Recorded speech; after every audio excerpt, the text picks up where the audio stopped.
السلام علیکم رحمۃ اللہ وبرکاتہ نحمدہ ونصلی علی رسولہ الکریم۔ محترم سامعین، آج میں اصحاب فیل کا مکمل واقعہ بیان کروں گا۔ اصحاب فیل کے تعلق سے قرآن شریف میں ایک سورت نازل ہوئی ہے، سورۃ الفیل۔ فیل عربی میں ہاتھی کو کہتے ہیں۔ تو اس کلپ کو شروع سے آخر تک سنیں اور دوسروں تک شیئر کریں۔ چینل پر نئے ہیں تو سبسکرائب کریں۔ حضور اکرم صلی اللہ تعالی علیہ وآلہ وسلم کی پیدائش سے صرف 55 دن پہلے یمن کا بادشاہ ابرہہ ہاتھیوں کی فوج لے کر کعبہ ڈھانے کے لیے مکہ پر حملہ آور ہوا تھا۔ اس کا سبب یہ تھا کہ ابرہہ نے یمن کے دارالسلطنت صنعاء میں ایک بہت ہی شاندار اور عالی شان گرجا گھر بنایا اور یہ کوشش کرنے لگا کہ عرب کے لوگ بجائے خانہ کعبہ کے یمن آ کر اس گرجا گھر کا حج کیا کرے۔ جب مکہ والوں کو یہ معلوم ہوا تو قبیلہ کنانہ کا ایک شخص غیظ و غضب میں جل بھن کر یمن گیا۔ وہاں کے گرجا گھر میں پاخانہ پھر کر اس کو نجاست سے لت پت کر دیا۔ جب ابرہہ نے یہ واقعہ سنا تو وہ تیش میں آپے سے باہر ہو گیا اور خانہ کعبہ کو ڈھانے کے لیے ہاتھیوں کی فوج لے کر مکہ پر حملہ کر دیا، اور اس کی فوج کے اگلے دستہ نے مکہ والوں کے تمام اونٹوں اور دوسرے مویشیوں کو چھین لیا۔ اس میں 200 یا 400 اونٹ حضرت عبد المطلب کے بھی تھے۔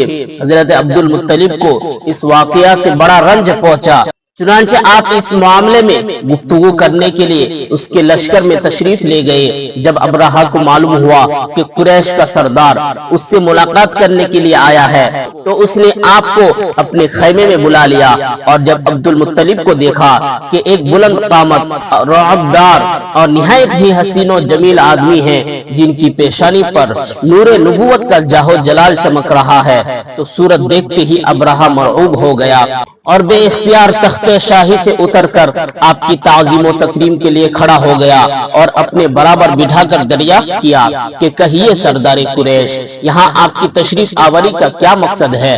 عبد المطلب نے جواب دیا کہ ہمارے اونٹ اور بکریاں وغیرہ جو آپ کے لشکر کے سپاہی ہاک لائے ہیں، آپ ان سب مویشیوں کو ہمارے سپرد کر دیجئے۔ یہ سن کر ابرہہ نے کہا، اے سردار قریش، میں تو یہ سمجھتا تھا کہ آپ بہت ہی حوصلہ مند اور شاندار آدمی ہیں، مگر آپ نے مجھ سے اپنے اونٹوں کا سوال کر کے میری نظروں میں اپنا وقار کم کر دیا۔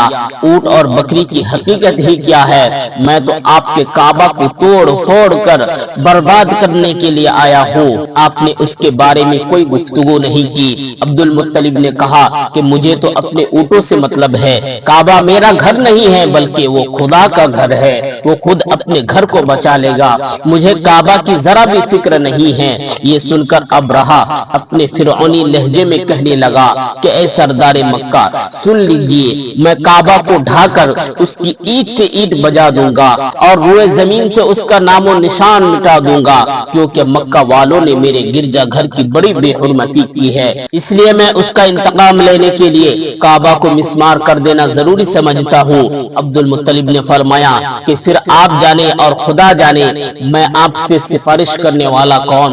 اس گفتگو کے بعد ابرہہ نے تمام جانوروں کو واپس کر دینے کا حکم دے دیا، اور عبد المطلب تمام اونٹوں اور بکریوں کو ساتھ لے کر اپنے گھر چلے آئے اور مکہ والوں سے فرمایا کہ تم لوگ اپنے اپنے مال مویشیوں کو لے کر مکہ سے باہر نکل جاؤ اور پہاڑوں کی چوٹیوں پر چڑھ کر کہیں پناہ لے لو۔ مکہ والوں سے یہ کہہ کر پھر خود اپنے خاندان کے چند آدمیوں کو ساتھ لے کر خانہ کعبہ میں گئے اور دروازہ کا حلقہ پکڑ کر انتہائی بے قراری اور گریہ و زاری کے ساتھ دربار باری میں اس طرح دعا مانگنے لگے، اللہم ان المرء یمنح رحلہ فامنع رحالک وانصر علی آل الصلیب وعابدیہ اليوم آلکا۔ اے اللہ، بے شک ہر شخص اپنے اپنے گھر کی حفاظت کرتا ہے، لہذا تو بھی اپنے گھر کی حفاظت فرما اور صلیب والوں اور صلیب کے پجاریوں عیسائیوں کے مقابلے میں اپنے اطاعت شعاروں کی مدد فرما۔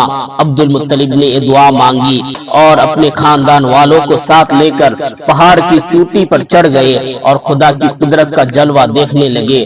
ابرہا جب صبح کو کعبہ ڈھانے کے لیے اپنے لشکر جرار اور ہاتھیوں کی قطار کے ساتھ آگے بڑھا اور مقام مغص میں پہنچا تو خود اس کا ہاتھی جس کا نام محمود تھا ایک دم بیٹھ گیا، ہر چند مارا اور بار بار للکارا مگر ہاتھی نہیں اٹھا۔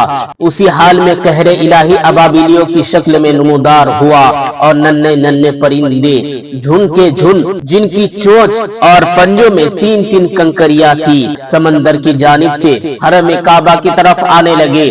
ابابیلیوں کے ان دل بادل لشکروں نے ابرہا کی فوجیوں پر اس زور شور سے سنگ باری شروع کر دی کہ آن کی آن میں ابرہا کے لشکر اور اس کے ہاتھیوں کے پرخچے اڑ گئے۔